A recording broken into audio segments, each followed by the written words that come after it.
Good morning, ladies and gentlemen of the press. I am sure you are all witnesses to what happened this morning in court.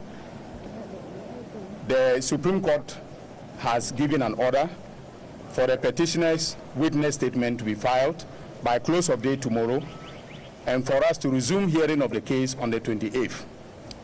But before I go into what has happened today and other matters, I want to record our disappointment with respect to the language used this morning by a senior member of the bar and former president of the Greater Accra Regional Bar, Mr. Frank Davis. The language that he employed this morning is unacceptable in describing the actions of petitioners' lawyers as theatricals, in describing us as persons who intend to be intransigent and disobedient to the orders of the court. I am sure that Mr. Frank Davis knows that all the applications that we have brought are within the framework of the law. You are journalists. Please do a bit of research. Read CI 99. And please tell us where in CI 99 it is said that you cannot bring an application for stay or proceedings. Tell us where in CI 99 it is said that you cannot bring an application for interrogatories. And tell us where in CI 99 it is stated that as a petitioner you cannot bring any interlocutory application before the court. These are all mechanisms that legal practitioners employ, and we have employed them in a way that is not abusive of our rights within the framework of the Supreme Court rules. And so for him to employ that language is most unacceptable, and we take exception to what he said this morning. Ladies and gentlemen, there is a fetish that is being made of 42 days stipulated by law for this trial. Again, I want to refer you to CI 99, which is the amendment to the Supreme Court rules CI 16. Go and look at Schedule 2 to CI 99. The schedule is very clear that the trial is supposed to take place from January to March. Now just do a bit of computation.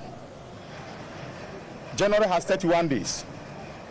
If February is not in a leap year, it has 28 days. And then March has 31 days. That's 90 days for you. Was the lawmaker wrong in stipulating this period for a trial? The view we have taken of this matter is simple. That the trial is supposed, the 42 days is the number of days, working days, that the court is supposed to use in discharging the petition. It is not to be computed on a day-by-day basis. I also wish to make it abundantly clear that this is far from being a frivolous and vexatious petition that His Excellency John Dramani Mahama has filed. The impression being created by the MPP, the ruling MPP, is that we came to court with a frivolous and empty petition, and we are just seeking to engage in theatricals so that the petition will not be heard. His Excellency John Dramani Mahama is far from being such a person. If you look at the petition, it has two purposes.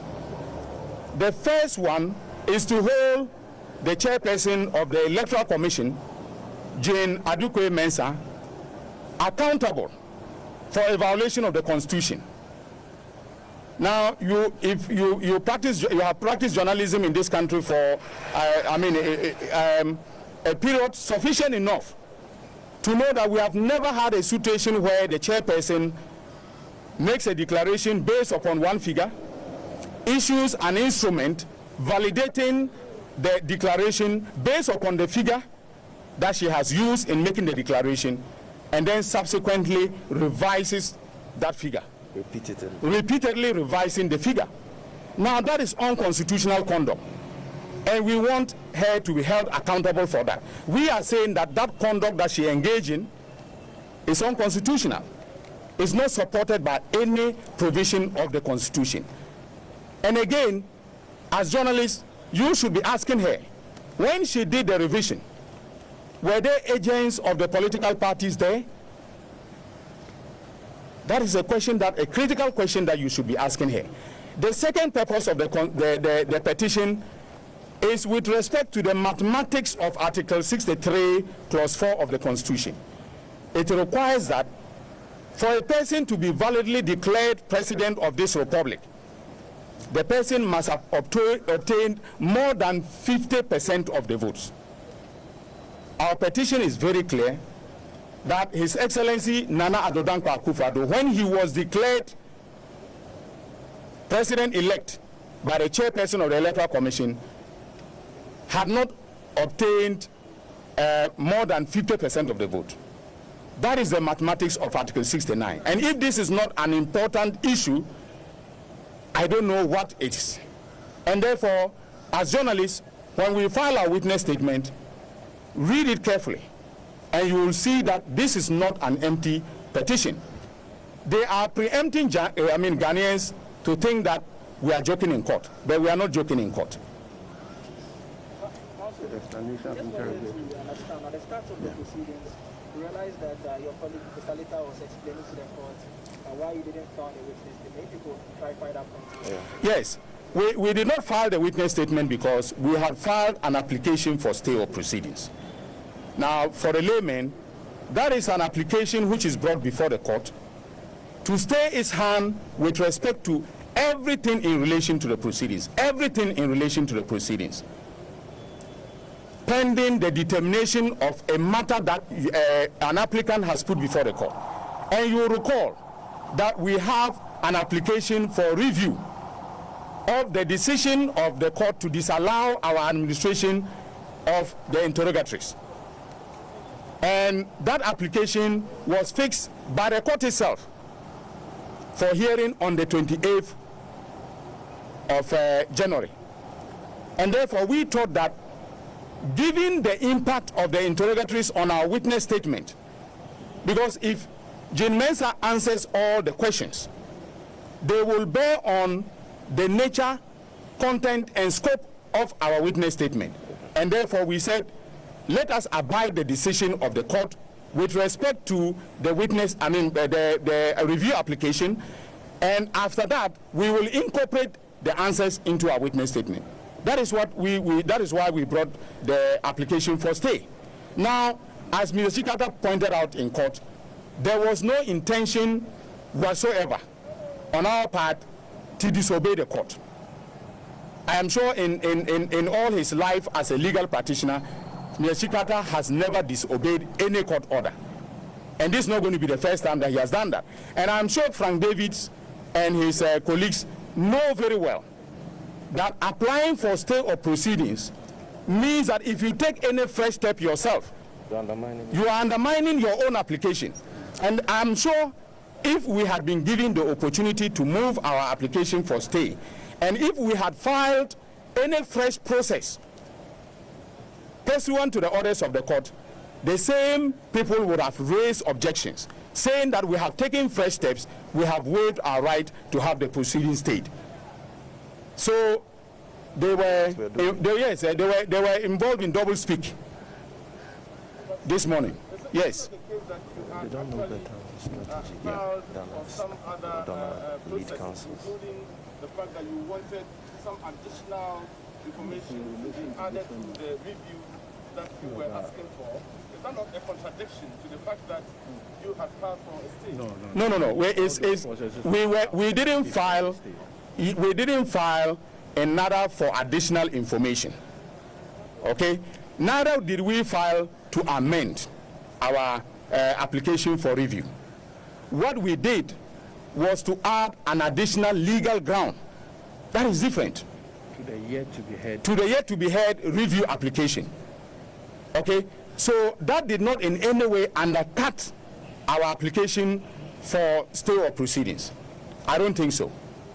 Counsel, the second respondent argues that having filed their response to your statement of claim, you have used the back door to file for amendments. Does it mean that it is wrong? Well, I don't know how we came through the back door in any way. We have preliminary applications pending, and we want those preliminary applications determined before we file our witness statement. We are not waiting for them to file so that we can then, come through the back door in order to be able to make our case. We knew our case beforehand, and we thought carefully about our case before coming to court. We are not relying on them in order to win this case. Yes. Now, one at a time. You were given 24 hours, the last hearing, file your witness statement. During that particular hearing, your counsel, Mr. Chikata, raised concerns with the duration of the time given. Today, you've been given the same duration of time, which is 24 hours, by close of working day tomorrow. Do you have concerns with that particular time? No. Initially, you had concerns with the same duration given. Well, you see, the initial concern that we had related to the compression of the time for case management. The fact that we came for case management and we were not given an opportunity to determine, for instance, how many witnesses we were going to call, how many documents, and the nature of the documents we were going to tender, and so on and so forth. That is what case management is about. And that is what determines the period of the trial. Okay, so if, for instance, we are calling only one witness, the court may decide that that witness should be cross-examined just for 2 days by each of the respondents. Okay, if we are calling 5 witnesses, then we are looking at a 10-day period of cross-examination. So that is why we thought that the compression of the time for case management was not, proper.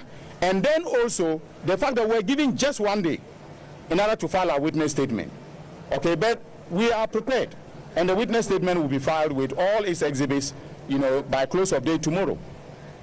The court made reference to Sorry. Rule 79 of CI 16. That is so. Making the point that should this come there again, it reserves the right to dismiss the petition and file. What's your own assessment? Well, I mean, we are fully aware of the consequences of Rule 79 of the Supreme Court rules. It's a rule that cuts across from district court all the way to the Supreme Court. And as lawyers, we are very much aware that if you fail to take a step ordered by the court is within its, discretion and power to, dismiss your application or the case that you have brought. And so we are very much aware of it, but we don't intend to bring about a situation that will trigger the application of Rule 79. The witness statement will be filed tomorrow, and I am very sure that being a public document, the press will have copies of that witness statement.